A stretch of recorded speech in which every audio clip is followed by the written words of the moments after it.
ஒரே அமைப்பு பெப்சி மட்டும்தான். இதில் சின்ன சின்ன பிரச்சனை இருக்குது. பிரச்சனை இல்லாமல் இல்லை. ரவிமரியா சொன்ன மாதிரி, ராதாராயண சொன்ன மாதிரி பிரச்சனை இல்லாமல் இருக்குல்ல. அவர் சொன்ன மாதிரி 4 பேர் இருக்கிற குடும்பத்திலே பிரச்சனை இருக்கும்போது 23,000 பேர் இருக்கிற குடும்பத்தில் ஒவ்வொருத்தரும் ஒரு பிரச்சனை. எங்கிட்ட பிரச்சனையை கொண்டு வர்றவங்களோட பிரச்சனை என்னன்னு தெரியும்.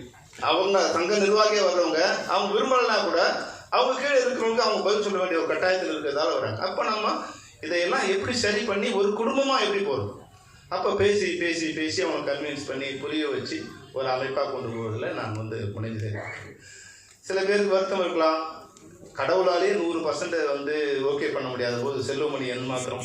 அதனால் செல்வமணி மெஜாரிட்டி இருக்கிற வரைக்கும் செல்வமணி ஓகே. இல்லைனா இதோட செல்வமணியோட ஒரு சேர்ந்த தலைவர் வந்தாருன்னா அவர் வழி நடத்திட்டு போவார். அதனால் நான் இருக்கிற வரைக்கும் இந்த அமைப்பை சீரோடும் சிறப்போடும் ஒற்றுமையோடும் அவன் எடுத்து செல்வங்கிறது எந்த சந்தேகமும் உங்களுக்கு வேண்டாம்.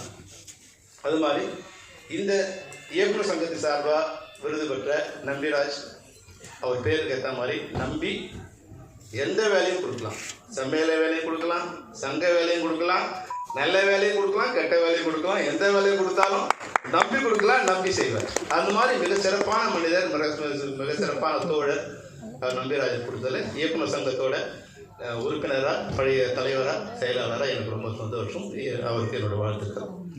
அதுபோல் ராஜு மேனன் அவர் ஐஸ்வர்யா கண்டுபிடிச்சாரு.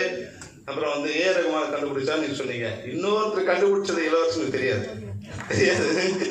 நாங்கள் ஃபர்ஸ்ட் இயர் ஃபிலிம் இன்ஸ்டியூட் போகும்போது அவர் எங்களுக்கு சீனியர். அவர் ஃபைனல் இயர் படிச்சுட்டு இருக்காங்க. முடிச்ச அங்கே நின்று பேசிட்டு இருக்காங்க. அது எங்களுக்கு ஒரு டீ கடை ஒன்று இருக்குது அந்த கானகத்தில், எங்கள் காம்பவுண்டுக்குள்ளேயே. வெளி சைடில் விளையாட்டு வருவோம், உள் சைடில். அப்போ அவரே கொஞ்சம் சீனியர் சைடில் உட்காந்து டீ எடுத்துட்டாங்க. எங்களை ரேக் பண்ணிட்டு இருக்காங்க. நாங்கள் போனோம். அவர் கொஞ்சம் பேர் ஏதோ இன்வெஸ்டிகேட் பண்ணார், பேசினார். அப்போ என்னை கூப்பிட்டார். எதுவுமே தேராது அப்படிங்கிற மாதிரி. நான் வேறு எப்படி இருப்போம் தெரியுங்களா? இப்போ எப்படி இருக்குன்னா அப்போ எப்படி இருப்பேன்னா என்னோடய செருப்பில் அந்த தோலை விட அதிகமாக ஊக்கு தான் அதிகமாக இருக்கும். என்னுடைய பேண்ட்டில் பேண்ட்டை விட அதிகமாக நூல் தான் இருக்கும். அவ்வளோ தச்சிருக்கு. அப்போ என்னோட நிலைமை எப்படி இருக்கும் பாரு. அவர் கூப்பிட்டாரு. என்னப்பா நீ நான் மாதிரி டைரக்ஷன் எனக்கு வேறு இங்கிலீஷ் வேறு சரியாக வருது. அவங்க எல்லாமே இங்கிலீஷ் எல்லாம் இங்கிலாந்து வந்த மாதிரி இருப்பாங்க. அவங்களாம் அது கலராக தான் இருக்காது. அதுக்கிட்ட கொஞ்சம் பயம் வேறு. அப்படியே என்னென்ன பண்ணும். அப்போ எனக்கு கேட்டார், என்னப்பா நான் புத்தகம் படிச்சிருக்கேன். நான் கொஞ்சம் லெஃப்ட் விங்கில் இருந்தால் கொஞ்சம் படிச்சிருந்தேன். அதனால் தாய் புக் படிச்சிருக்கேன். இந்த பக்கத்தில் கேட்கும்போது இந்த வளம்புரி ஜான் அந்த தாய் இல்லைங்க. நான் சொல்லு சார் மேக்ஸிங் தான் தாய் படிச்சிருக்கேன். ஒரு 2-3 புத்தகம் பேர் கேட்டார். அப்போ சொன்னார், இந்த குரூப்லேயே நீ ஒருத்தன் தான் தேவை போல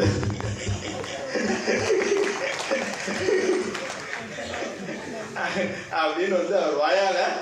நான் இன்ஸ்டியூட் போனேன் 3ஆவது நாள் அவர் என்னை சொன்னார், நீ அது உண்மையாகவே இன்றைக்கி நான் ஒரு இயக்குனராக அவர் மேடையில், அவர் இருக்கிற மேடையில் இருக்கிறேன்னா அந்த நாளை ஏறக்குறைய 35 வருடங்களுக்கு முன்னால் அவர் கூறிய அந்த வார்த்தை இன்றைக்கி அவர் முன்னாடி நான் நினைவுபடுத்தினேன். ஆர்கே செல்வமணி கண்டுபிடிச்சிருக்காரு. ராஜேந்திரன் இதில் சேர்த்துக்கலாம். அந்த வகையில் ரொம்ப நன்றி. மற்றபடி